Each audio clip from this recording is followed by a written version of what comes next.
päästään keskustelemaan Fredin kanssa liiketoiminnan kasvattamisesta ja kansainvälistymisestä. Kun yritys alkaa pohtia kansainvälistymistä, niin missä vaiheessa he yleensä ottaa emuun yhteyttä ja missä vaiheessa kannattaisi ottaa yhteyttä? Joo, no siis ehkä enemmän sääntö kuin poikkeus on, että ne ottaa vähän liian myöhään meihin yhteyttä. Ja riippumatta siihen, että olisiko se emu tai joku toinen tilitoimisto, niin kannattaisi ottaa aiemmin. Et siinä vaiheessa, kun ne on palkannut sen ensimmäisen henkilön sinne tai perustanut sen yrityksen, tehnyt siellä jo toimintoja ja sitten on yhteydessä, niin siellä on helposti sitä selvitettävää enemmän. Ja nyrkkisääntö voisi olla sellainen, että jos ajattelet, että meillä on hyvät toimintamallit, meillä on hyvät sopimukset Suomessa, että näillähän me pärjätään siellä, niin viimeistään siinä vaiheessa niin olisi hyvä olla yhteydessä. Koska mitä aikaisemmin me päästään mukaan siihen, niin sen paremmin me pystytään tekemään asioita sellaisella tavalla, että se menee ykkösellä maaliin niin sanotusti. Tyypillinen tilannehan on just se, että kun tehdään tällaista expansionia, että jos puhutaan esimerkiksi, mennään Ruotsiin, niin palkataan se ensimmäinen ruotsalainen työntekijä. Ja silloin kun ollaan yhteydessä, kun se pitäisi maksaa sille palkka. Ja ei ole yritystä, ei ole edes tällaista sivuliikettä tai mitään. Sopimus on mahdollisesti tehty, käännetty ChatGPT:llä. Työsopimukset ihan siitä näistä vakuutusmaksuista ja muista, ne on ihan erilaisia. Suomessa meillä on paljon erinäköisiä virike-etuja, Ruotsissa sellaisia ei ole. Ja nämä kun löytyy sieltä työsopimuksesta, niin se on jo iso ongelma. Eli tämä on mun mielestä aika tyypillinen. Siinä vaiheessa, kun sinne on palkattu ja pitää maksaa palkkaa, niin silloin ollaan yhteydessä. Ja mieluummin niin, että siinä vaiheessa, kun mietitään, että kannattaisiko meidän laajentua, niin siinä vaiheessa kannattaisi keskustella tilitoimiston kanssa, että okei, me ollaan nyt miettimässä tällaista. Mitä se vaatii? Koska se vaatii sitten yleensä myös siellä ihan emoyhtiössä myös muutoksia. Kyllä.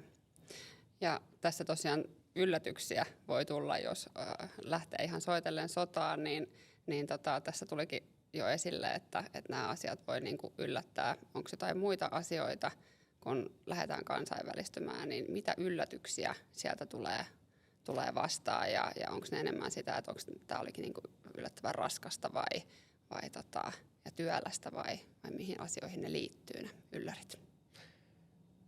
Niitä on aika paljon ja hyvin erilaisia, mutta jos lähdetään siitä, niin kun Suomi on aika digitaalinen maa. Että täällä pystyy tekemään sähköisesti todella monia asioita. Niin ei tarvitse mennä kuin Ruotsiin, niin ne toimii hyvin paperisena vielä. Et saattaa olla, että yrityksen perustaminen vaatii ihan paperia, jota pitää allekirjoittaa ja lähettää. Tästä meillä oli yksi esimerkki tämmöisestä perustamisesta, mikä siis, ne oli ajoissa yhteydessä ja me autettiin heitä, mutta koska se meni paperilomakkeella, niin verottaja hävitti ne lomakkeet, osa niistä, jolloin ne ei ollut kaikissa rekistereissä, jolloin se piti tehdä uudestaan. Eli tämä on tämmöinen yllätys, joka voi tulla vastaan, että se aika, mitä se vaatii, että sä saat sen yrityksen pystyyn tai sä saat sen rekisteröity rekistereihin, niin voi olla pitkä. Ja toinen tämmöinen erilainen toimintatapa Ruotsissa esimerkiksi on se, että sä voit ostaa tyhjiä pöytälaatikkoyrityksiä, mutta niissäkin ne pitää saada sinne rekisteriin sitten. Eli se voi olla yksi semmoinen, mitä kannattaa mainita. Ja sitten toinen asiahan on se, että miten esimerkiksi, jos sulla on hyvää liiketoimintaa Suomessa, niin se ei välttämättä toimi ihan samalla tavalla siellä. Siellä on eri ostajapersoonat, siellä on eri tavat ostaa. Voi olla, että se markkina, tai yleensähän siellä on joku vastaava tuote. Sitten sä oot se haastaja sillä markkinalla ja sitä kautta niin sen liiketoiminnan tekeminen voi olla haastavampaa. Jolloin sitten päästään siihen, että usein ajatellaan, että kun me laajennutaan tai kansainvälistytään, niin me tehdään vähän samaa asiaa ja vuosi siinä menee, niin se puksuttaa ja tuottaa meille hyvää liikevaihtoa, kun käytännössä tutkimukset sanoo, että 5-7 vuotta on semmoinen investointiaika, mikä pitää olla, että sen jälkeen se mahdollisesti pystyy. Joskus se on vähän nopeampaa, luonnollisesti on paljon startuppeja, jotka on born global ja ne räjähtää käsiin. Mutta ehkä nämä on semmoisia, että pitää valmistautua siihen, että se on maratonia ja sitten, että asiat ei ehkä aina toimi niin nopeasti kuin Suomessa. Hyvä. No, tähän liittyy selkeästi paljon hallinnollisia teemoja, verotusta, tätä palkanlaskentaa, minkä mainitsit, ja mahdollisesti myös niin kuin konsernilaskutukseen liittyviä asioita. Niin mistä asioista Emu auttaa asiakasta ottamaan heti kopin? No me periaatteessa ihan sieltä alkuvaiheesta voidaan auttaa. Me voidaan auttaa siinä, että rekisteröidään. Voidaan toimia myös Ruotsissa sen yrityksen edustajana, koska monet asiat Ruotsissa vaatii ruotsalaisen pankkitunnuksen, niin siellä voidaan toimia sitten yrityksen puolella ja saadaan asioita sähköisesti hoidettu. Hoidetaan palkanlaskentaa, kirjanpitoa, myös mielellään hoidetaan useamman maan kaikki toiminnot. Ja tässä me tullaan ehkä siihen, että mitä me Emulla pyritään ratkaisemaan vähän eri tavalla, on, että meidän asiakkailla olisi se olo, että heillä on yksi toimittaja, vaikka me toimitaan monessa maassa. Että ei tarvitse sitten jokaisen maahan kertoa samat asiat ja sitä kautta,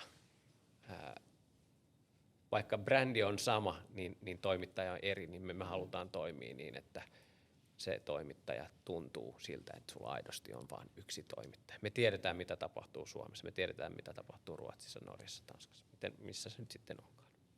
Just näin.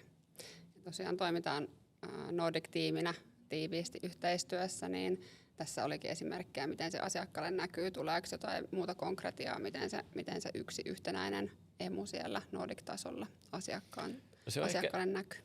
Se on ehkä hyvä ymmärtää myös, että tavallaan iso erohan on, että jos ajattelee niin kuin ostajana, että sä ostat palvelua 3 toimittajalta tai 1, niin sehän vaatii meillä sisäisesti kuitenkin Emulla sitä, että me tehdään enemmän yhteistyötä, jolloin todennäköisesti se hintalappu sille 3 yhtiölle on vähän isompi siitä, koska se koordinaatio tapahtuu meidän sisäisesti ja me tarjotaan sitä one-stop-shop-metodologiaa sinne asiakkaalle.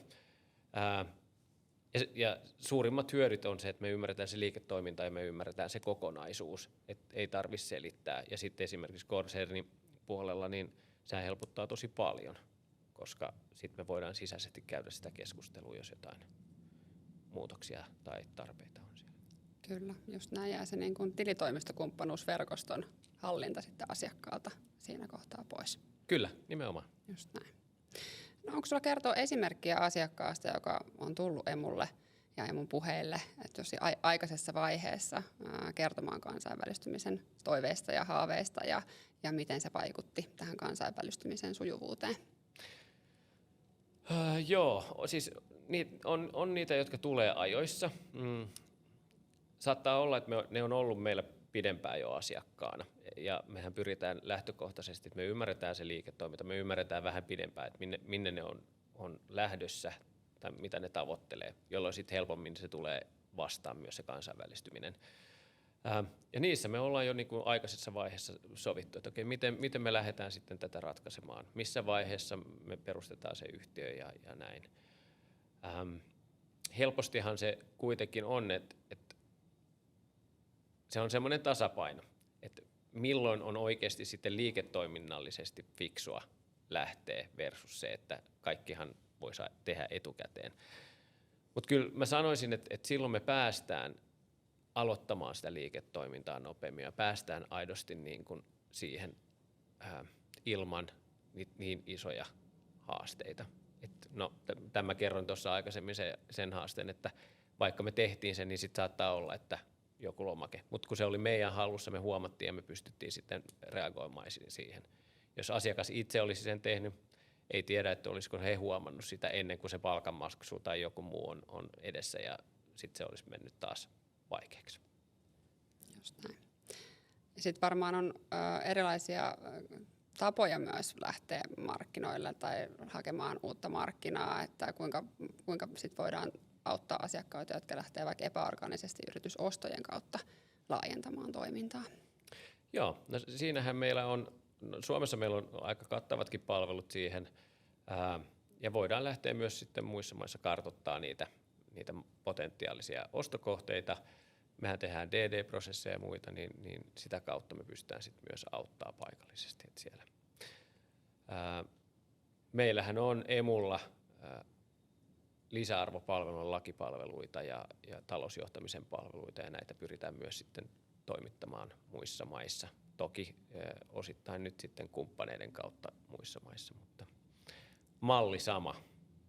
Juuri näin.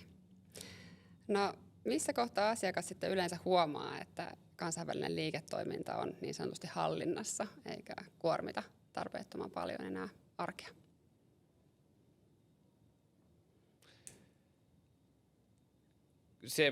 Se on hyvä kysymys itse asiassa, että kuormittaako se arkea. Se varmaan on itse asiassa asia, joka... Mä sanoisin, että kun ensimmäinen maa pyörii aika itsenäisesti ja myös emoyhtiö kokee olevansa kansainvälinen yhtiö, että ne prosessit aidosti toimii tavalla, että huomioi, että kyseessä on konserni, joka toimii useammassa maassa, niin siinä vaiheessa me ollaan aika pitkällä.